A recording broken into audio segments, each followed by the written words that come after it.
Alright, hey everyone, my name is Corey and I will be showcasing a Minecraft 1.16.1 any percent random seed glitchless speedrun. Alright, before I start the run, there's a couple things that I need to say regarding the context around this. Currently I'm trying to get the world record for the most Minecraft completions in a year. The goal is to hit 2,023 completions in the year of 2023, and the run I'm about to show you is my 1,000th completion. Each completion has been run on a completely random seed, and I have not reset once. And the same criteria applies to this run. Whatever I see is what I get, and I have to just beat it as fast as possible. So now that's out of the way, let's get into the run.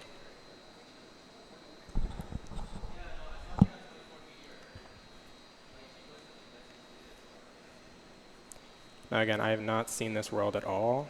So it looks like we have an ocean over there, and that's going to be pretty big for us because there's going to be abandoned shipwrecks that we can get to collect iron very quickly. So I'm going to go over here and grab some of these trees. So I'll be able to get a boat and then a little bit of tools that will help me. I do not hear the game audio, by the way.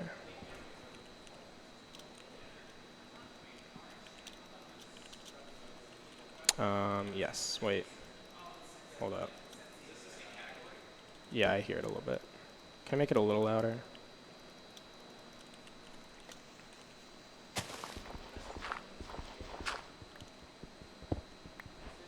Yeah, it's better.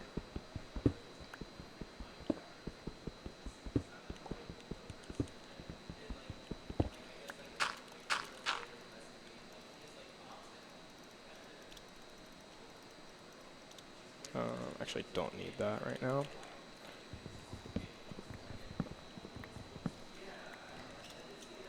Alright, so we're going to make a boat, and then we're going to make doors, and that's going to allow us to make another portal in a magma ravine once we see it later. I'm just going to get a little bit of extra wood so that I can get beds later when I craft them. And then I'm going to hit F3 and B, and that turns on hitboxes, and then that's going to allow me to see things like underwater ravines, because kelp does not spawn on magma blocks, it just breaks, and then it'll flow all the way to the surface.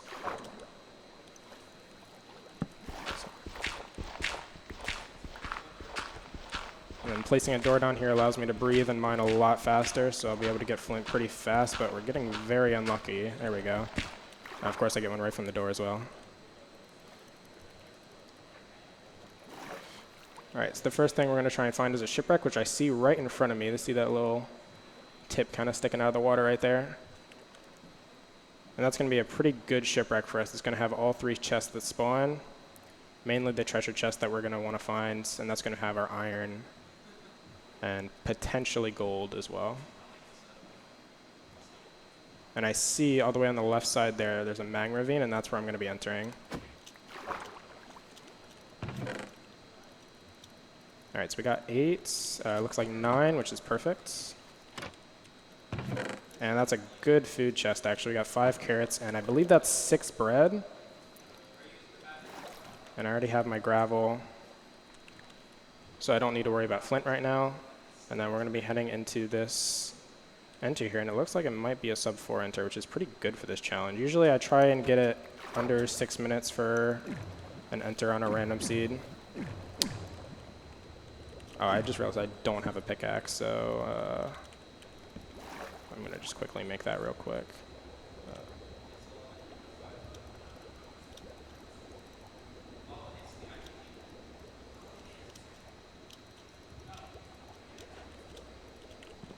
Actually, I should probably make my bread while I'm here as well.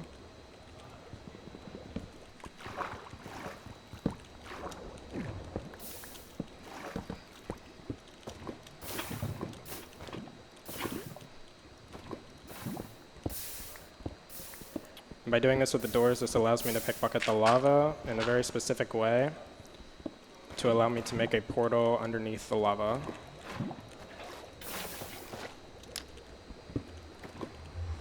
We're going to be entering the nether in about 3 minutes and 45 seconds, which is pretty good. And then what I'm going to do is I'm going to pause right as soon as I get in, and I'm going to look for a big spike in the E counter up here on the top left. And I'm not sure if we got it already. I'm not actually sure. I can go and I can see 155, give or take, 156. And then I can see down here on my M plus C value that is the mobs that are loaded in and the creatures. And if you combine the mobs and the creatures and subtract that from the entities, that gives the amount of bastion piglins that are loaded in. And so you see a big spike right here in the E, 55 looking this way. That means our bastion is right in front of me here. And so it's really just trying to be good about this terrain navigation to try and find, it looks like it's right in front of us, which is, oh my gosh.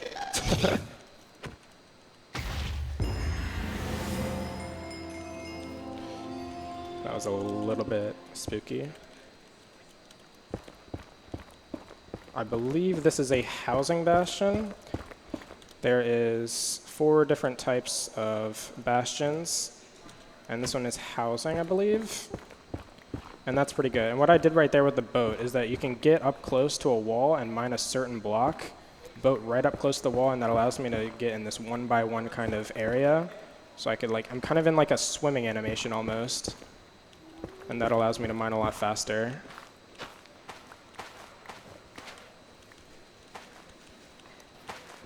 One thing to note, I believe, I do have some gold actually, I forgot about that. Okay, so I'm gonna quickly make some boots so that I don't have any disasters happening in this bastion. All right, it looks like we just got the achievement, so there we go. It is housing, so, oh, that's fine. I'm trying to find the entrance, so it looks like it is, I believe it's that way. All right, so we're going to do a route called Manhunt, which means I'm going to quickly put this in my offhands. Mine this chest, that'll anger all the piglins over here, and they're all going to start falling down. I'm going to break that gold block to anger a little bit more, place that block in front of me, and now they're all going to start coming down towards me. And all this gold, I believe there's 9 gold blocks down here. And break that specific block, and that's going to drop all the piglins in that hole. And I can trade with them while I'm mining this gold, which is going to be very helpful, and it's a good task overlap.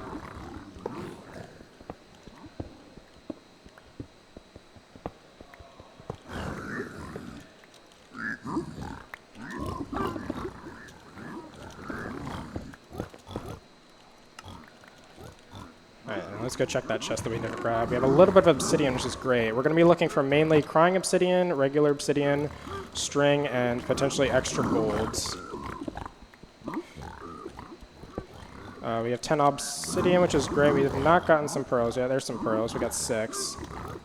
We're looking for at least 12, but I like to be a little bit safer in these runs and leave on probably about like 14 or more. So we got 11, 15, there we go, a little bit more. And it looks like our piglins are pretty much done here. So I'm gonna get this one last piece of fire res, all right, and then we're out.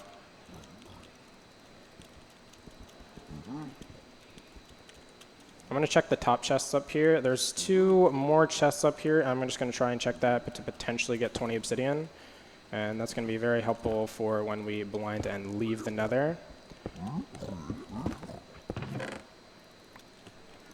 I threw that string, I can pick it up though. Yeah, I picked it up.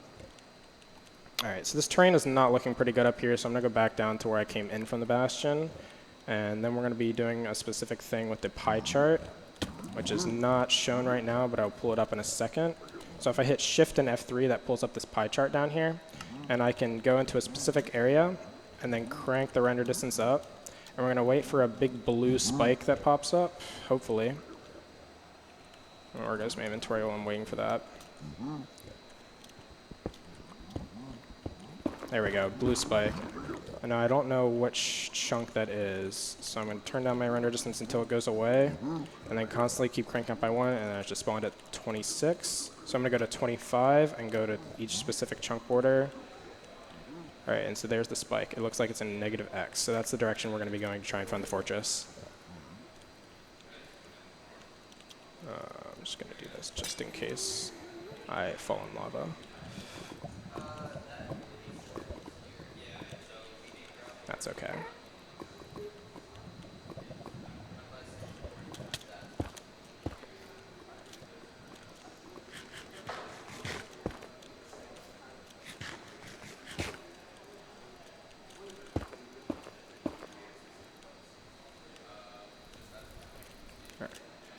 So the terrain looks like it opens up a little bit right here, which is perfect.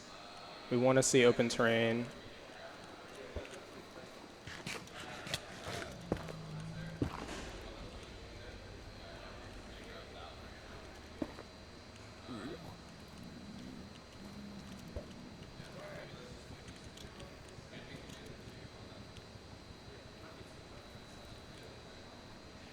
It was 26 chunks from the bastion, so it should probably load in maybe when we get over this little hill.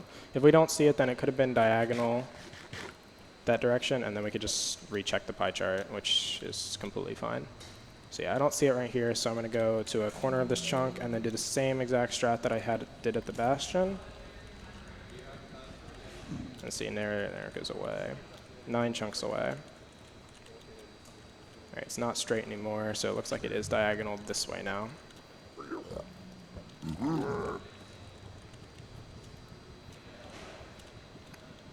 All right, it looks like the train is not cooperating with me. Oh, never mind. I see the leg of it right there. Perfect.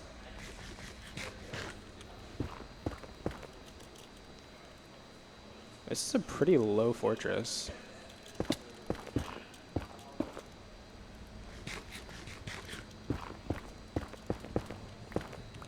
Alright, and I believe the spawner was probably this way, yeah. It looks like that's the only direction this fort leads me in. That's the bad part. There's 2 parts of a fortress. There's a good part, what runners say, and a bad part. And then the good part is where blaze spawners are able to spawn at. I almost just got hit by that wither skeleton. Let me block him off. Wither skeletons are 3 blocks tall, which means if you just place those blocks right there, he cannot get to you. Alright, I hear some blazes up here, which means there's probably a blaze spawner up here. I'm going to reapply some fire res.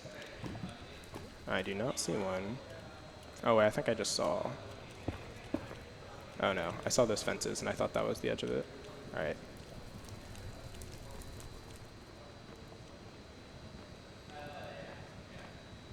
This fortress is being a little wacky with me right now.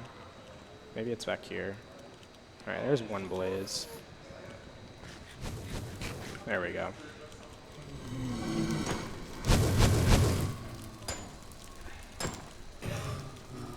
Alright, blaze rods have a 50% chance, and we got 1 from 2 right there. Oh, there's one right here. I think I saw him earlier, but I just never really reacted to it.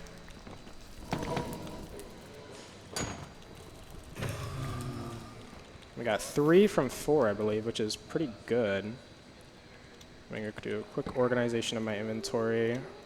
There's a lot of iron nuggets.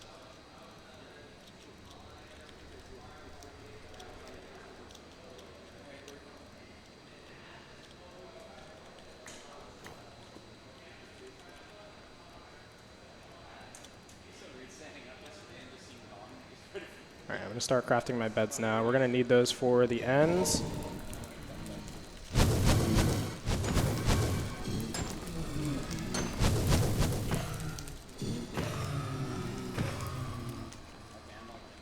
Alright, there's one strat we can actually do, but these blaze rods, or these blazes, are actually dropping pretty well. We have 6 rods from what? I think that was 8.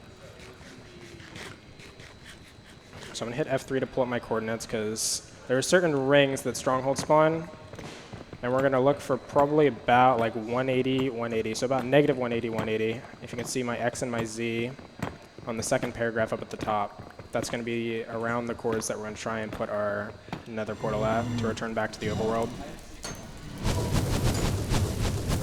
Most runners nowadays leave on 6 because they use something called a ninja brain bot, which allows them to find the stronghold faster. I'm taking a lot of damage from that blaze.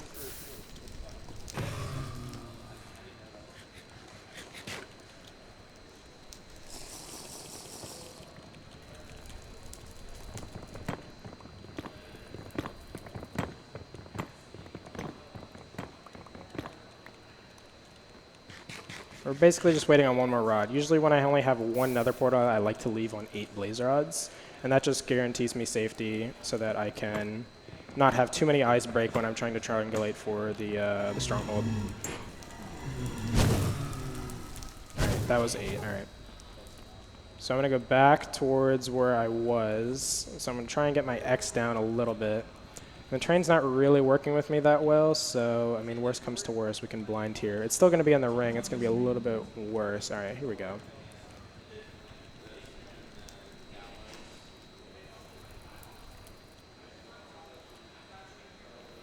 Honestly, right here is perfectly fine. So I'm gonna get the obsidian. Oh, there's a block above me. I can't jump. And then boom, we're out of the nether at 14 minutes. Right above an ocean. And because we're above an ocean with like barely any lands, all right, it's actually pointing towards the one piece of land that I see. That'd have been very unfortunate if that eye fell in that ravine. I'd have had to spend way too much time trying to go back and get that. So because this is a mesa, there is no animals that spawn, and because we ran out of food in the nether, I'm going to be doing something called a hunger reset. And that just basically means setting my spawn and potentially throwing pearls until I die, and then that's going to respawn me with full hunger and full hearts. But I'm going to capitalize as much as possible on my hearts that I do have so I don't waste any pearls.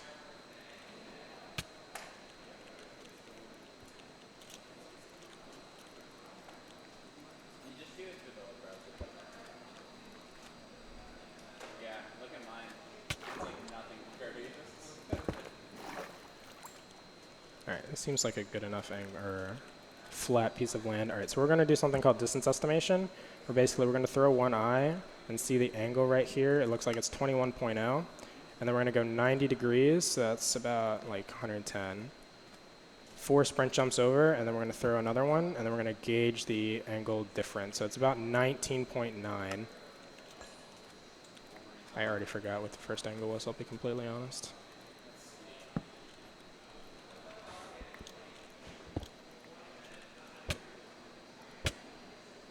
It spawned an endermite. It has a 1 in 20% chance of happening.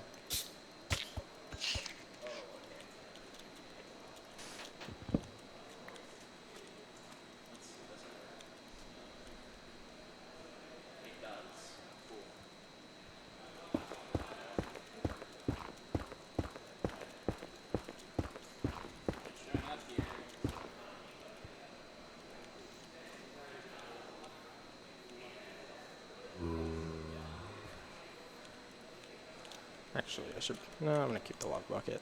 Usually I like to keep the lava bucket while I'm traversing this land up here, because if we find any animals, we can very quickly burn them with the lava, and that allows us to get cooked meat, which is a much, much better food source. I'm going to get my boat here.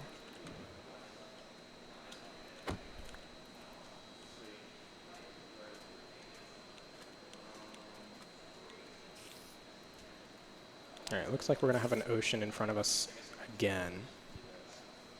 Alright, perfect. We got some food here. That skeleton's going to be a little bit of a pain. Let's see if I can hit the zombie.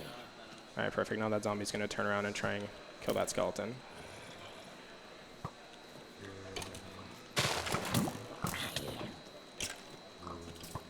Alright, that only dropped to 1.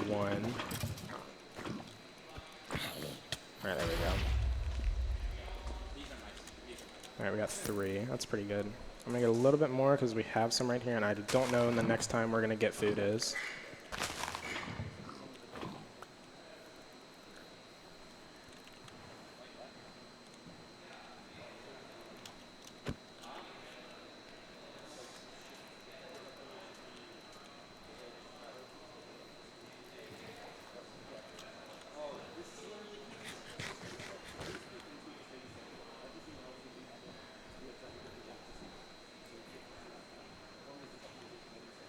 And because I forgot the first angle of the one I threw that I did, I'm going to throw one real quickly right here and just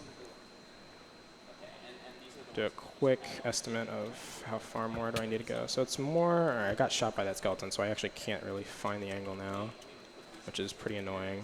But it looks like it's more this way.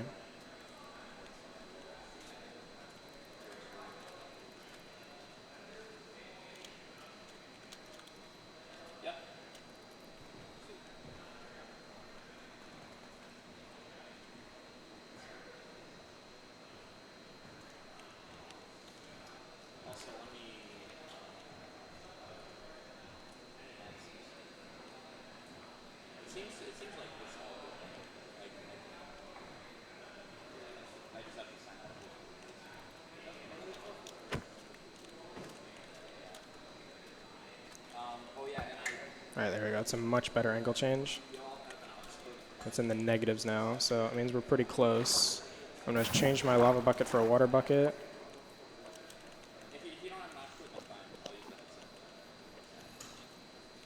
I'm going to go to the corner of this chunk and then throw one. Still completely diagonal. There's the eye.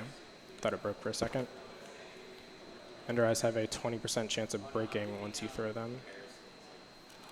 So I'm going to go a little bit more this way. It's not going to be here, but I just want to see the different angle change. All right, looks like it's completely straight backwards.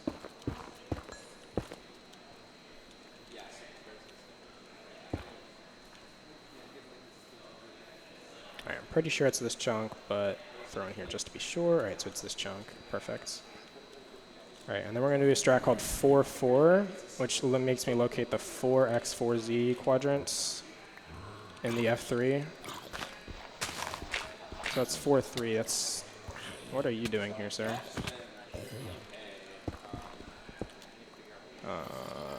I'm going to drink a fire ice just in case I like dig down straight into lava. That would be a very funny way to end the run. And this allows us to get into the starter staircase instantly as soon as I get into the stronghold.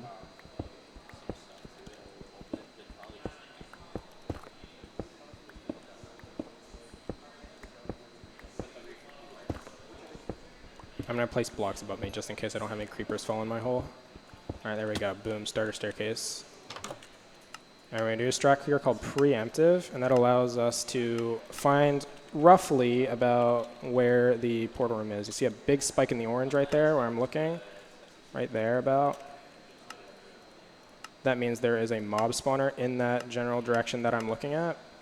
And 9 times out of 10, that is the direction of the portal room, because portal rooms are the only room in the stronghold that generate with a mob spawner in them.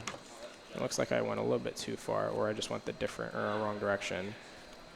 Portal rooms are genuinely, on average, about 5 to 7 rooms away from the starter staircase, so I don't see it instantly. I'm going to go all the way back to starter and then choose a different direction. So it looks like down mid will probably be our next option. I'm just going to keep going this general direction. I don't see it this way. There's a library. I hear the silverfish. Oh, they're this way. That's interesting. All right, so it's a 0 eye, so we're going to need all 12 ender eyes. So that's always why I grab extra blaze powder. And we have enough stuff to complete the 1 cycle.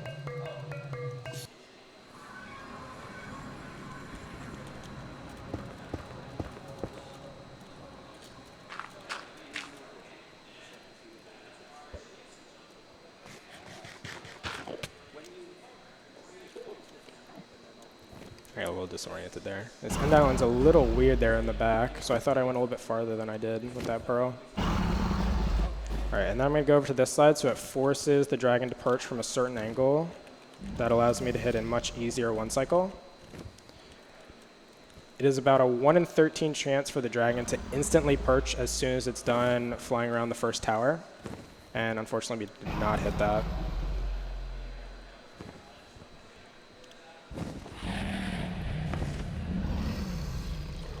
There is a strat I can do called half bow, but I do not have any extra string, so I'm kind of just relying for the dragon to perch, and it looks like that might have been the snap. That extra turnaround, I believe, is the last signal, and then boom.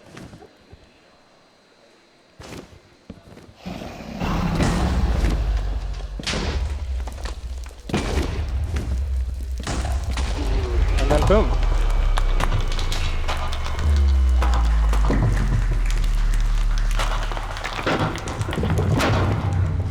Time, 22 minutes and 52 seconds.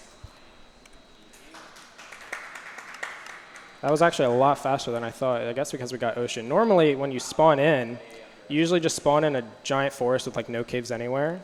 And so I'm going to need to like dig down, try and find iron. But because we were able to get a shipwreck and enter pretty much off of spawn, that saved us a lot of time later.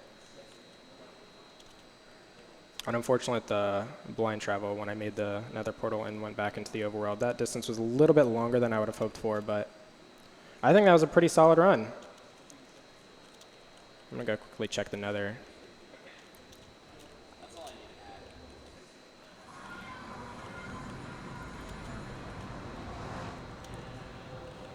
bastion was basically buried, but luckily I saw the bottom of that. And then the fortress was basically kind of buried from the terrain that I went through as well.